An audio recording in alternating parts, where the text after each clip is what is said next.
Waouh.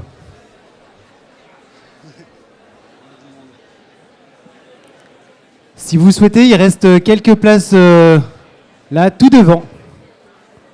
Vous n'êtes pas punis, non? Il reste des places aussi de ce côté-là.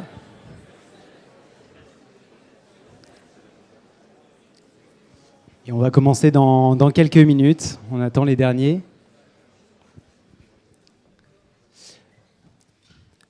Oh, c'est bien studieux. Pauline, Inès, Gwendoline, il y a des gens encore dans le forum ou on est prêt à commencer? On peut commencer, ok.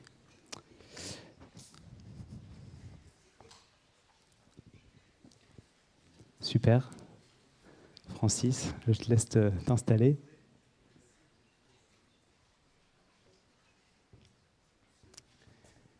On va commencer du coup. Bonjour à tous. Déjà un grand merci d'être là. Je suis ravi d'ouvrir cette 5e édition de notre forum annuel Carbon Connect. On est un peu plus de 500 aujourd'hui et dont un peu plus de 70 agriculteurs et agricultrices qui ont fait le déplacement. Et c'est vrai qu'en cette période chargée dans les champs, c'est assez exceptionnel et donc j'aimerais les applaudir. Et voilà, merci à eux d'être là et merci d'incarner cette vision terrain. Au fil des années, Carbon Connect est devenu un événement de référence et donc chaque année, c'est très important pour nous de choisir le fil rouge qui va nous animer avec l'équipe et qui va permettre de donner un élan à cette nouvelle édition. Et cette année, on a choisi une thématique un peu inhabituelle pour un forum B2B, la vulnérabilité. Donc ça me semble important de vous expliquer notre choix. Ça fait en fait 5 ans tout pile que j'ai lancé Agotera, et même si je suis fier du chemin parcouru, c'est vrai que ça n'a pas toujours été simple. Pourtant, notre mission tient en une phrase: accompagner et soutenir la transition des agriculteurs grâce au financement d'entreprises engagées.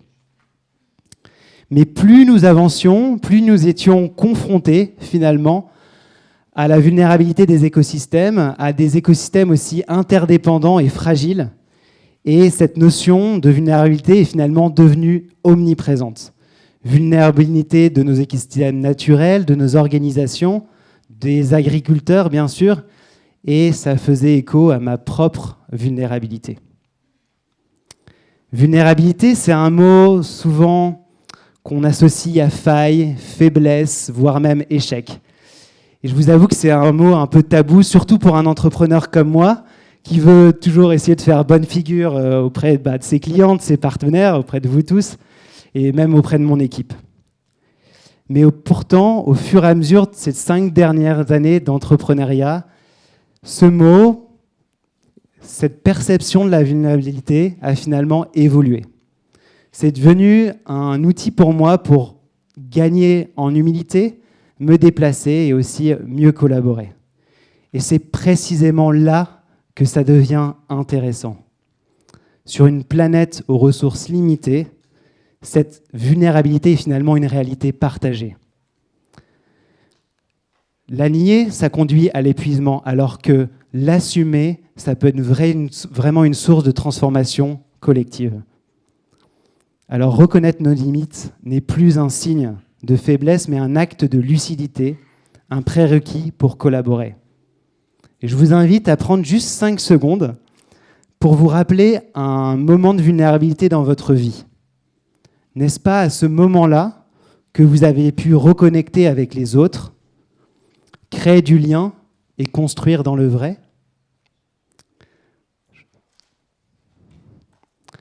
J'en profite aussi pour vous proposer, en toute simplicité, de prendre une petite minute 30 pour saluer votre voisin, votre voisine, dire votre prénom, votre organisation et pourquoi vous êtes là.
Merci.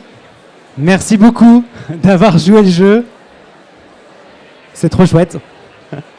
On voit qu'il y a beaucoup de choses à se dire. C'est canon. C'est l'objectif. Alors, je vais essayer de récupérer la parole. Je vais essayer de récupérer la parole. Merci beaucoup. Merci.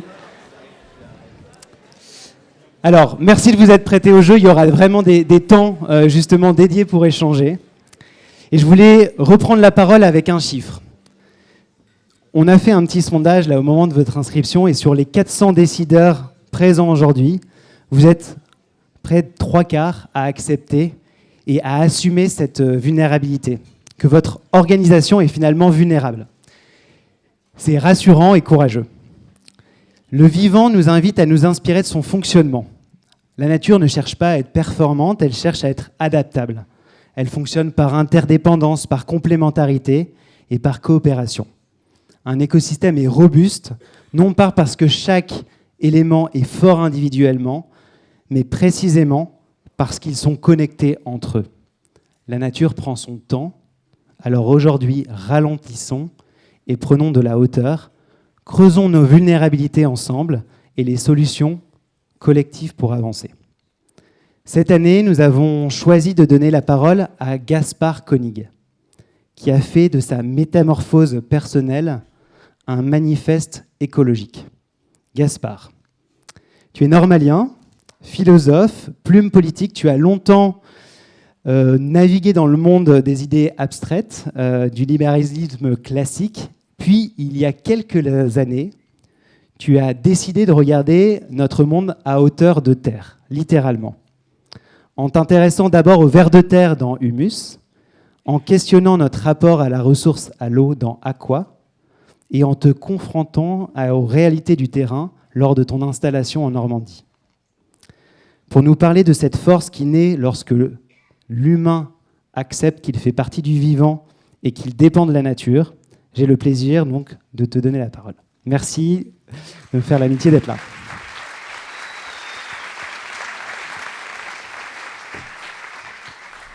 Merci beaucoup, bonjour à tous. C'est toujours un plaisir de revenir à Saclay. Ça va faire une belle urbex. Alors j'ai pris au sérieux quand même la consigne du jour de parler de la vulnérabilité de la nature. C'était ça le sujet pour moi. Et alors d'abord, si on parle de la fragilité des écosystèmes, ça me paraît indéniable. Et c'est effectivement quelque chose dont je me suis rendu compte peu à peu en écrivant chacun de ces volumes d'une tétralogie qui est consacrée aux 4 éléments. Et cette fragilité vient d'abord, je pense, de leur invisibilité. Et moi, j'ai vécu, comme tu le disais d'ailleurs, assez longtemps en étant investi, je pense, sincère et honnête intellectuellement dans le champ des idées et de la philosophie politique, en passant complètement à côté, peut-être pas de la question du carbone, c'est quand même compliqué, mais vraiment complètement à côté de la question de la biodiversité. Donc je vois très bien d'expérience comment on peut ne pas la voir du tout. D'abord parce que, comme disait Élisée Reclus, les milieux font l'homme, et que quand on est urbain, et on est des 2/3, je crois, à être urbain, et là, alors on peut voir la nature, il y a des plantes rudérales, et quand on commence à la regarder, on s'aperçoit qu'il y a une végétation, aujourd'hui d'ailleurs aussi, qui revient grâce à la loi Labbé, des oiseaux, etc. Mais enfin, on peut aussi ne pas la voir du tout, rester dans une bulle abstraite. Et il faut admettre que nos grands contrats sociaux ont été conçus pour des individus et interdépendants entre eux, en ajoutant un peu plus de liberté, un peu plus de solidarité, un peu plus d'État, un peu moins de ceci, mais de manière des individus fonctionnant sur un milieu complètement abstrait. Et la philosophie, aujourd'hui, ce qu'elle essaye de faire, c'est de replonger les individus dans leur milieu. C'est aussi ce qu'essayent de faire les romanciers, je pense que c'est ce qu'essayent de faire les urbanistes, c'est probablement ce que vous essayez de faire, et ce que font les agriculteurs et les gens qui sont dans la transition agroécologique. Alors, je reviens sur l'invisibilité, sur les 2 sujets que j'ai le plus travaillé, que sont les sols et l'eau. On marche sur un sol, on ne sait plus du tout ce que c'est maintenant un sol. J'ai été le premier surpris de découvrir ce que c'était qu'un sol vivant, et ce n'est pas à vous que je vais l'apprendre. Il y a en dessous du sol beaucoup plus de vie en termes de diversité, de quantité et même de poids qu'au-dessus du sol. Enfin, c'est là que ça se passe, la grande machine à créer le vivant, puisque dans une cuillère de sol, vous avez 10 milliards d'êtres vivants, mes chers vers de terre, certes, mais aussi et surtout les champignons, les bactéries, etc. Et ce sol, non seulement on ne le voit pas, mais en fait on l'a très peu vu dans l'histoire de l'humanité. L'humanité, depuis 2000, en tout cas dans l'histoire de la civilisation écrite, disons. Depuis 2500 ans, nos civilisations regardent le ciel. Dans un livre de Platon, à un moment donné, Socrate raconte l'histoire de Thalès qui marche dans un champ et qui tombe dans un trou.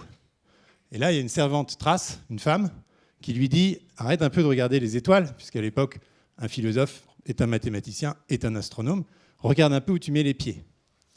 Et au fond, personne n'a écouté le conseil de la servante Thrace jusque très récemment. Toute la théologie est empreinte de la défiance vis-à-vis du sol, parce que le sol, c'est aussi notre finitude. Et puis, c'est très irrégulier. Alors, on préfère regarder la cité céleste pleine de régularité cosmique.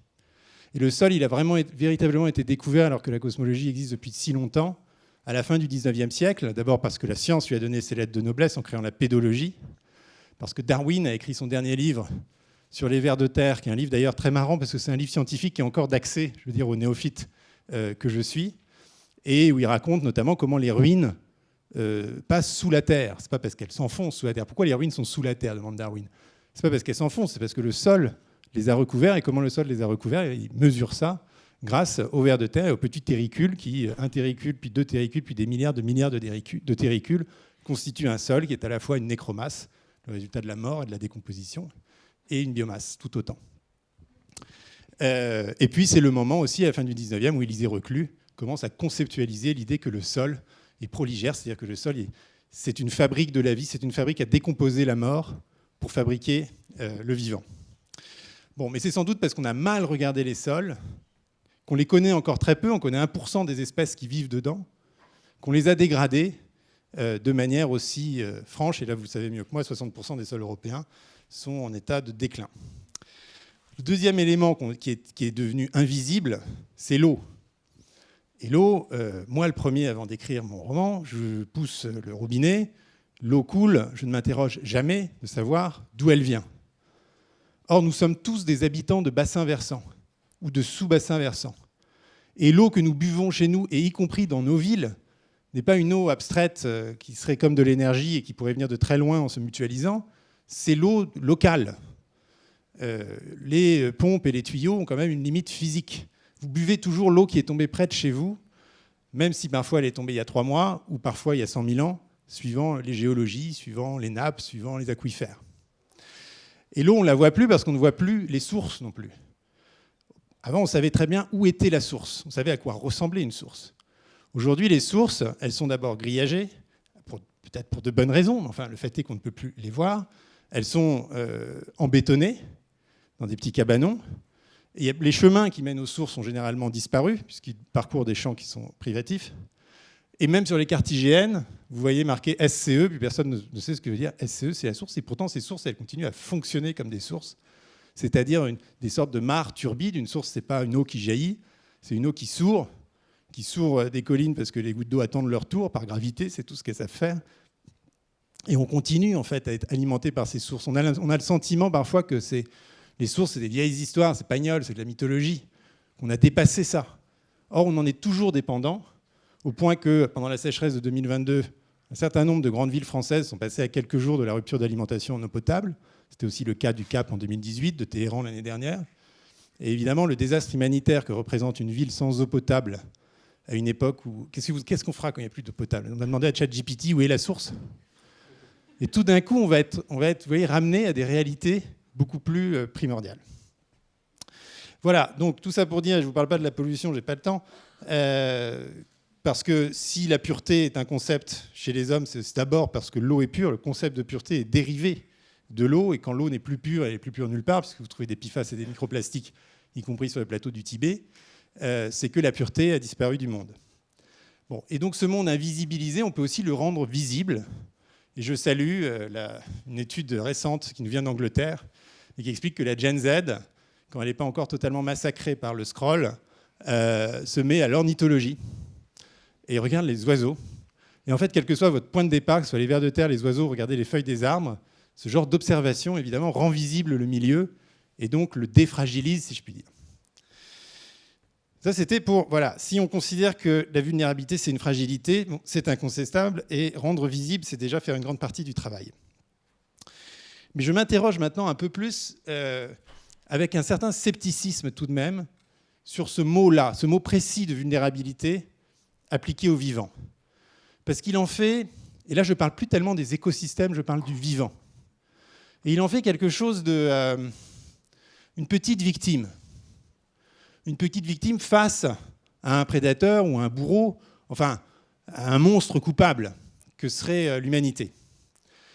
Et je pense qu'à la fois, c'est finalement rendre bien des égards à l'humanité que d'en faire, de lui donner ou de lui conférer cette capacité destructrice, c'est pas si évident.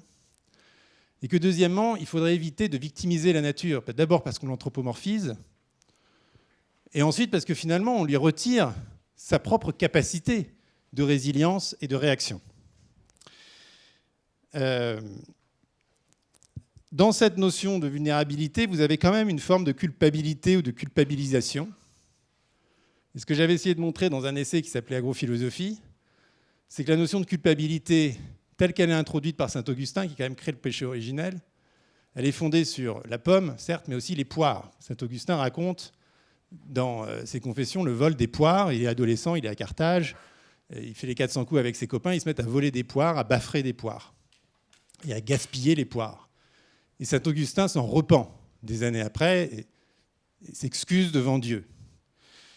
Et au fond, saint Augustin, il connaît très mal la nature quand il fait ça, parce que si la poire est juteuse, si on a envie de la consommer, si on a envie de la surconsommer, c'est parce que c'est une stratégie de l'évolution naturelle pour que ces graines soient transportées dans les estomacs des mammifères que nous sommes et permettent à l'espèce, du coup, de coloniser des espaces plus lointains.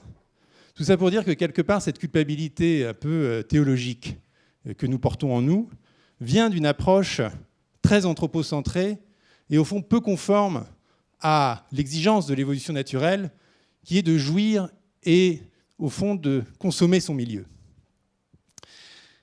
C'est Marc-André Solos, qui vous avez reçu l'année dernière, qui nous rappelle que l'homme, quand il surexploite son milieu, fait comme tous les animaux. Tous les animaux surexploitent leur milieu. Simplement avec moins de force, avec moins d'instruments, avec moins de machines. Et que Marc-André Solos prend l'exemple des macaques de l'île de Coram qui mangent tous les coquillages. Ensuite, se trouvent devant une ressource qui a dépéri. Qu'est-ce qu'ils font, les macaques à longue queue? Est-ce qu'ils se réunissent entre eux pour dire attention, il faut être plus sobre, il faut laisser les coquillages se régénérer? Non, ils continuent à les manger et ils inventent des outils pour ouvrir les plus petits coquillages.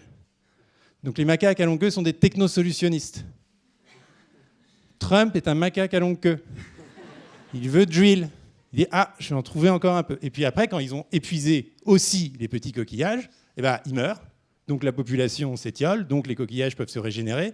Et petit à petit, les choses reviennent à l'équilibre. Mais ce que je veux dire, c'est que je ne pense pas que l'homme soit une espèce à part, et c'est finalement lui faire beaucoup d'honneur de le mettre à part du reste de la nature en disant « tu es le méchant, tu surexploites ». Il me semble que le problème, c'est la puissance avec laquelle nous surexploitons. Et que nous seuls, parce que nous sommes, comme disait Élisée Reclus, la nature prenant conscience d'elle-même, nous avons le pouvoir culturel, justement, de nous limiter. Et la deuxième chose, toujours dans ce scepticisme par rapport à la vulnérabilité, c'est que le vivant lui-même va très bien se remettre de toutes nos bêtises. Dans sa dernière infographie, Tatiana Giraud, qui a occupé la chaire biodiversité au Collège de France, qui est mycologue, explique que le rythme des destructions de la biodiversité actuelle, s'il est poursuivi pendant quelques dizaines d'années, supposera que la nature mette 3 à 5 millions d'années pour la reconstituer. Il faudra 3 à 5 millions d'années pour reconstituer la diversité perdue à travers ce qu'on appelle souvent la 6e extinction de masse provoquée par l'humanité. Mais 3 à 5 millions d'années à l'échelle de l'évolution naturelle, ça va. Il reste encore 4 milliards jusqu'à l'explosion finale du Soleil. Ça va, et même certains biologistes expliquent que ces grandes disparitions d'espèces sont aussi une forme de mécanisme régénérateur qui permet à d'autres formes de vie d'apparaître. Le même Marc-André Solos a publié il y a quelques mois un livre assez fort, petit, qui s'appelle « La biodiversité comme un humanisme », en expliquant exactement ça, en disant même si nous détruisons tout, il y aura toujours des bactéries au fin fond des roches à l'intérieur de la Terre qui vont reconstituer le vivant. Et donc n'oublions pas que quand nous prenons soin ou que nous effrayons de la disparition de la biodiversité, nous nous effrayons pour nous-mêmes. C'est pour ça qu'il appelle ça la biodiversité comme un humanisme. Parce qu'au fond, c'est ça le point où je veux en venir, c'est pas la nature qui est vulnérable. C'est fondamentalement nous qui sommes vulnérables. Parce que le vivant, lui, aura des mécanismes de régénération. Et la question, c'est l'habitabilité et notre place au sein de cette interdépendance. Voilà. Et la dernière chose, c'est bon, j'ai le temps. La dernière chose que je vais vous dire, c'est alors si on n'est pas coupable, c'est quoi la règle morale qui doit guider notre approche de la nature alors, vous voyez, je suis passé des écosystèmes au vivant. Là, j'aimerais plutôt parler de l'évolution naturelle elle-même, notre rapport à l'évolution naturelle. Et j'aimerais revenir pour tirer cette morale et cette conclusion au processus même de l'humus, dont je parlais au début. L'humus, qu'est-ce qu'il fait ? Il dégrade. Il dégrade les cadavres, les corps organisés, essentiellement les végétaux. Il les mange, littéralement. C'est un intestin qui fonctionne avec les mêmes bactéries que nous avons dans nos propres microbiotes. Il réduit le grand Lego de la vie en petites pièces pour que de nouvelles espèces, de nouvelles formes de vie puissent elles-mêmes constituer leur chaîne trophique. Donc, constamment, il casse les corps pour permettre, au fond, à la nouveauté d'advenir. Dans un univers sans sol, les cadavres s'accumuleraient, boucheraient l'horizon et empêcheraient le temps. C'est ce qui se passe au pôle Sud. Par exemple, vous n'avez pas de sol, et donc les glaciologues qui vont au pôle Sud s'aperçoivent qu'ils marchent sur des couches et des couches de cadavres de manchots non décomposés qui finissent par constituer des mètres et des mètres de nécromasse non utilisables. Donc, si on part de là, on se dit, OK, le problème n'est pas tellement de construire des grands bâtiments, ni d'être excessif, ni en tant qu'être humain d'exploiter notre milieu. Le problème, l'impardonnable, le crime, c'est de créer de l'indigeste, c'est-à-dire des éléments qui ne peuvent pas être humusés, qui ne peuvent pas être décomposés par le sol. Et c'est ça qui crée l'indigestion. Et c'est ça qui crée les maladies, parce que c'est une indigestion absolument pas au sens figuratif, c'est une indigestion au sens littéral, dans l'estomac que sont les sols, puisque nos microbiotes correspondent avec les microbiotes des sols. C'est ce qu'a montré Christian Bréchot, professeur de médecine sur ces sujets. Et c'est quoi l'insécable ? C'est quoi le non-digeste que nous créons ? C'est effectivement les molécules de synthèse, leur succédanées, les pesticides, les phytos, les microplastiques, peut-être aussi, même si la question est polémique, les déchets nucléaires, enfin tout ce qui ne passe pas et qui ne peut pas passer avant que, dans des millions d'années, l'évolution naturelle invente les bactéries qui pourront dégrader telle molécule, tel plastique ou tel PFAS. À un moment donné, ça arrivera, mais pas à l'échelle de notre civilisation. Et donc c'est là que nous créons finalement la plus grande fragilité, la plus grande vulnérabilité. C'est pas vraiment en agissant dans notre milieu, c'est même pas en essayant des choses peut-être un peu excessives parfois. Vous pouvez faire des choses excessives à partir du moment où vous êtes certain qu'elles peuvent se dégrader. Et la règle que nous devrions avoir, c'est ne jamais faire ce que nous ne savons pas défaire, ou ce que le sol ne pourra pas défaire. Toujours prévoir dans nos constructions, et c'est ce que font les architectes contemporains avec les biomatériaux, toujours prévoir dans nos constructions la fin, la dégradation. Or, aujourd'hui, nous fonctionnons à l'inverse. Quand nous construisons des villes, quand nous construisons Saclay, c'est bien parce que nous pensons à l'éternité. Quand nous imperméabilisons les sols, c'est que nous voulons arrêter le temps. Nous voulons arrêter le processus de dégradation. Et en faisant ça, en fait, nous faisons une erreur parce que ça nous demande énormément d'efforts, d'argent, d'investissement. Et ça rate toujours. Parce que toujours, à un moment donné, la nature, comme on dit, reprend le dessus. Mon prochain livre est un récit d'urbex, donc de ruines contemporaines, que j'ai entrepris avec un botaniste et un architecte, exactement pour interroger ça, à quel rythme et selon quel processus tous nos matériaux finissent mangés. Voilà, et donc tout ça pour nous donne ensuite quelques règles d'action. Et je pense que la première, et c'est ma conclusion, et je pense que c'est parfaitement conforme à votre assemblée ici, c'est que la clé de la transition écologique en général sur tous les sujets, c'est vraiment les sols et l'agroécologie. Si vous restaurez les sols, vous avez tout. Vous avez l'alimentation, vous avez l'eau, vous enterrez du carbone, la règle du 4 pour 1000, vous réparez la santé, vous recréez des paysages, et vous créez aussi un art de vivre autour. Donc je pense qu'on est de nouveau dans une période physiocratique. On disait au XVIIIe siècle, on comprenait que la terre était à l'origine de toute richesse. Là, la terre est à l'origine de toute réparation. Et c'est cet humus et la transition vers un humus sain, vivant, qui nous donne la clé aussi de notre humanité. Merci.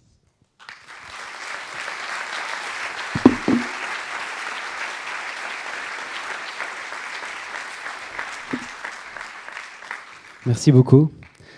Pas simple de reprendre la parole après Gaspard. Merci pour ce témoignage et cet éclairage, j'ai envie de dire. Gaspard sera dans l'espace networking juste après pour, si vous souhaitez, faire dédicacer son livre, voilà, son nouveau livre « À quoi ?» Et c'est vrai que moi, ce que je retiens, c'est que la philosophie que tu décris consiste à travailler du coup avec la vulnérabilité et non pas contre elle. Et c'est vrai que c'est quelque chose qui résonne pour moi, Constance, parce que en fait sur la ferme familiale, donc qui est basée près de Lille, c'est exactement ce qu'on expérimente tous les jours, d'être finalement dépendant des fluctuations de marché. On le voit notamment en particulier en ce moment. Et donc, face à ça, on a la nécessité finalement d'utiliser notre prise de conscience de la vulnérabilité pour agir. Et deux petites actions concrètes, clin d'œil, j'ai envie de dire. Donc nous, on est en grande culture. Donc une des choses qu'on a faites, c'est de créer une cueillette fleurie pour avoir notamment un lien direct avec les consommateurs. Donc c'est hyper simple, hein. On a 2 cueillettes où les gens s'arrêtent au bord des champs, coupent, et c'est sur la base de la confiance.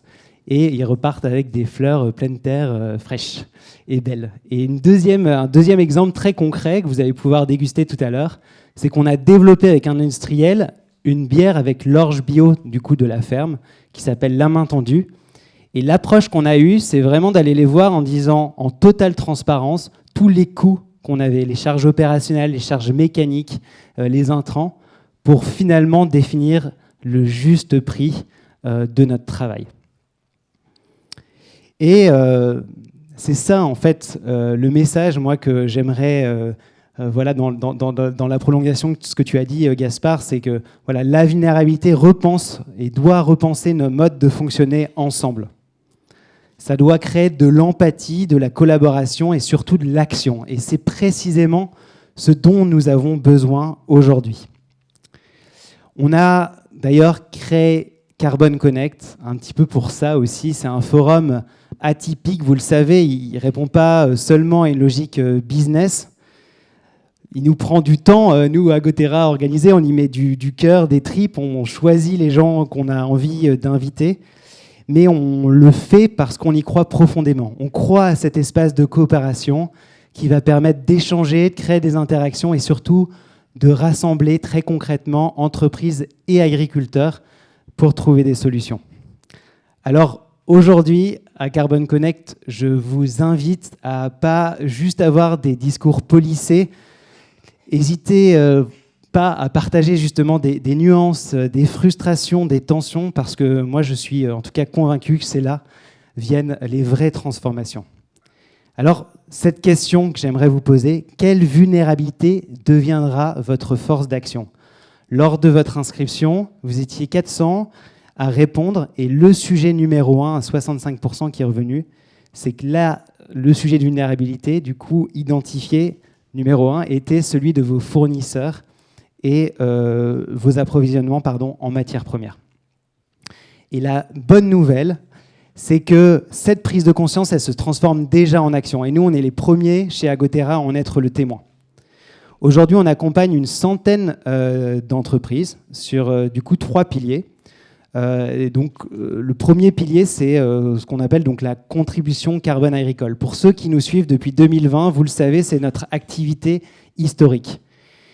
Et là, par exemple, je peux prendre donc la foncière Citrus qui s'est engagée sur un partenariat long terme pour financer plus d'une centaine d'agriculteurs qui sont à quelques kilomètres de leur site.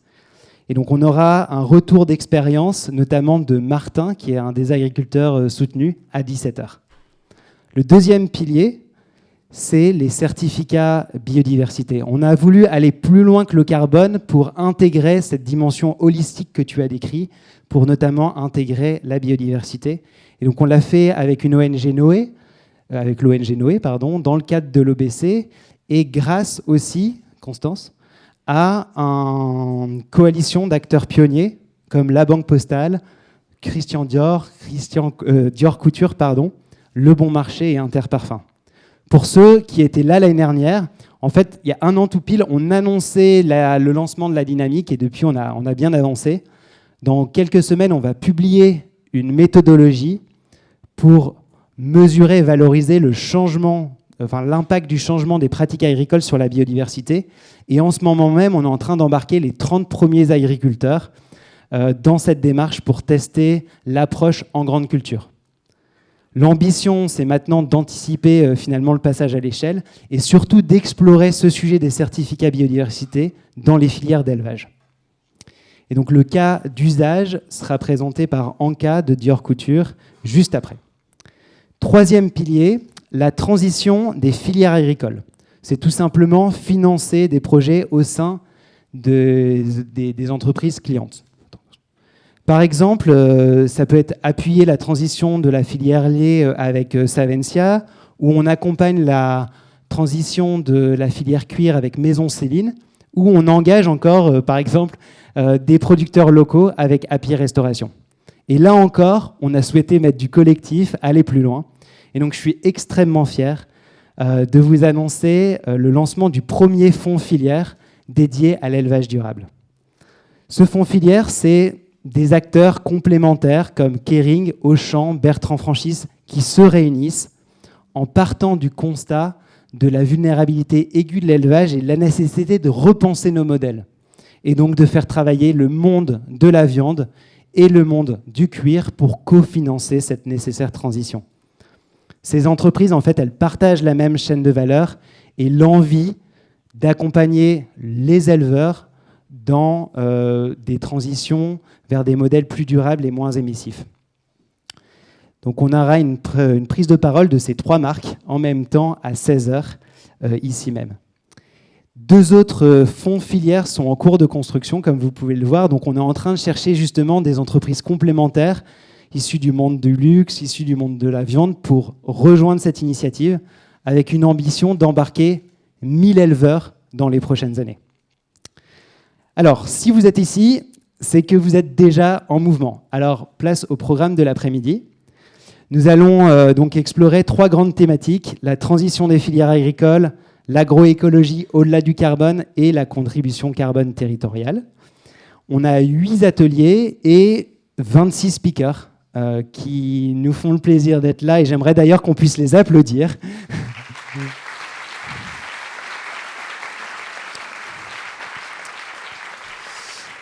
Pour l'année dernière, vous nous avez fait de nombreux retours sur l'envie d'avoir plus de temps de networking et de connexion, et du coup, on a aménagé un espace dédié juste en bas, où là, on aura un vrai moment de rencontre, et notamment avec les agriculteurs. Il y a un coin des auteurs avec Gaspard et d'autres auteurs qui aussi viennent présenter leurs recherches, et il y a également un espace café. Et ensuite, à partir de 18h, on a la chance, au bord de la mare du livre Humus, de faire un super cocktail où vous pourrez déguster notamment la main tendue. Je souhaite remercier du coup les 4 partenaires de cette édition: Cantis, Carbon Maps, Tereos et Sweep. Merci encore également à AgroParisTech qui nous met à disposition ces locaux pour la 3e année consécutive. Merci au ministère aussi de la Transition écologique et le ministère de l'Agriculture pour leur soutien. Et bien sûr, merci à toute l'équipe Agotera, sans quoi ce serait impossible de faire tout ça. Alors, d'un point de vue très logistique, en fait, le programme est affiché un petit peu partout. Vous avez des codes couleurs, et là, typiquement, vous êtes dans la salle jaune, la salle du thème numéro 1. Et donc, juste après, il y aura la conférence avec Cantis, Vivesia et Noriap. Si vous avez des questions, n'hésitez pas à solliciter l'équipe Agotera, identifiable par des magnifiques t-shirts verts. Je vous souhaite un bon forum et puis bon après-midi.